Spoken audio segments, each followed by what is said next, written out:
Hello मेरे प्यारे बच्चों, ये क्वेश्चन जेईई मेंस 26 का है। कह रहा है projectile is thrown upward with at angle 60 degree with the horizontal. The speed of projectile is 20 metre per second when the direction of motion is 45 degree with the horizontal. Initial speed आपसे पूछ रहा है।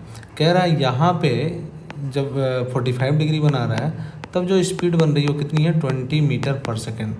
तो initial speed आपसे पूछ रहा है, you की वैल्यू पूछ रही है। चलिए देखते हैं क्या करना है ऐसे क्वेश्चन में। यहाँ पे वैल्यू दे रखा है 20 मीटर पर सेकंड जब 45 डिग्री बना रहा है। तो मेरे प्यारे बच्चों, तो मैं जानता हूँ वी एक्स वैल्यू कितनी हो जाएगी, 20 cos 45 डिग्री। और यहाँ पे यू एक्स की वैल्यू कितनी हो जाएगी, u cos 60 डिग्री, राइट। अगर मैं यू आई लिख दूँ तो लिखूँगा u sin 60 डिग्री, हालांकि इसकी ज़रूरत है नहीं। और अगर मैं वी वाई लिखना चाहूँ तो वी वाई की वैल्यू कितनी हो जाएगी you I minus G T, हालांकि इसकी भी ज़रूरत नहीं है। हम लोग जानते हैं जो हॉरिजॉन्टल वेलोसिटी होती है वो सेम होती है, यानी यू एक्स की वैल्यू किसके बराबर होगा, वी एक्स के बराबर होगा। यू एक्स की वैल्यू वी एक्स के बराबर होगा। यू एक्स की वैल्यू कितनी है, यू कॉस 60 डिग्री, और वी एक्स की वैल्यू है 20 cos 45 डिग्री।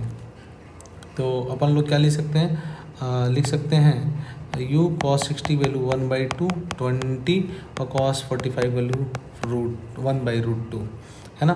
तो अपन लोग लिख सकते हैं u की वैल्यू 2 इधर ले जाइए तो कितना हो जाएगा 40/√2। अगर मैं √2 से ऊपर नीचे मल्टीप्लाई कर दूं तो u की जो वैल्यू आएगी बच्चों 40√2 और नीचे कितना 2 ने 2 मार दिया 40 को, तो u की जो वैल्यू बची वो 20√2 मीटर पर सेकंड बचा। और यही हमारा आंसर है, यानी आंसर कौन सा होगा, डी आंसर जो है वो सही आंसर है। Answer D is the correct answer. Okay, चलिए।